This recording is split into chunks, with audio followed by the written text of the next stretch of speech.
Ito ang tanong ng netizens matapos pag-usapan online ang komento ni Priscilla sa recent Instagram post ni John Estrada, habang nagbabakasyon ang aktor sa Boracay. Nahuli kasing may kasamang ibang babae sa Boracay. Matatandaang hindi ito ang unang beses na naugnay si John Estrada sa ibang babae. Noong 2023 in-expose ng asawa mismo ni John Estrada na si Priscilla Meireles, ang Cebuana social media influencer na si Chiu de la Vega, na may kakatwang konbersasyon daw kay John. Nilinaw naman ni Chiu na wala raw something sa kanila ng aktor. Tila nagkaayos din naman ang mag-asawa at naayos ang kanilang marital problem. At ngayon, nahuli nga si John Estrada sa Boracay, na may kasamang ibang babae. Sinagot ng misis ni John Estrada na si Priscilla Meireles ang usisa ng isang netizen, kung totoo bang may new na naman ang mister.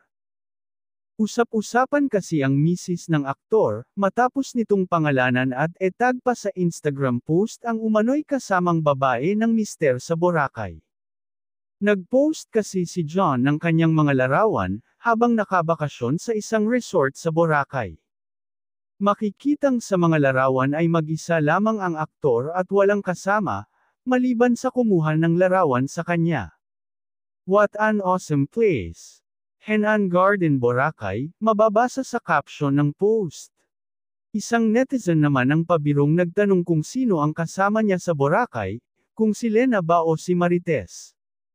Sina Lena at Marites ay dalawang babae sa buhay ni Rigor, ang karakter ni John sa action drama series na Batang Quiapo. Ang ikinagulat ng mga netizen, sa komento ng misis ni John na si Priscilla, ay si Lily Holman. Sino kaya ang babaeng ito, na nabanggit ni Priscilla?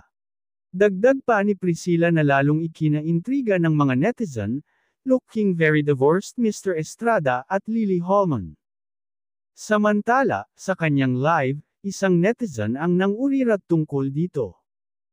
Ayon ng netizen, idol may new na naman ba si John?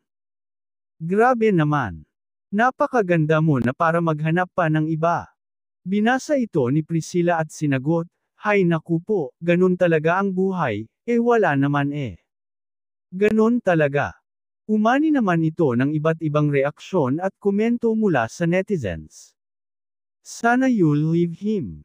Nakakahiya na nakakakita kay John na may kasamang girl, parang walang respeto siya sa'yo.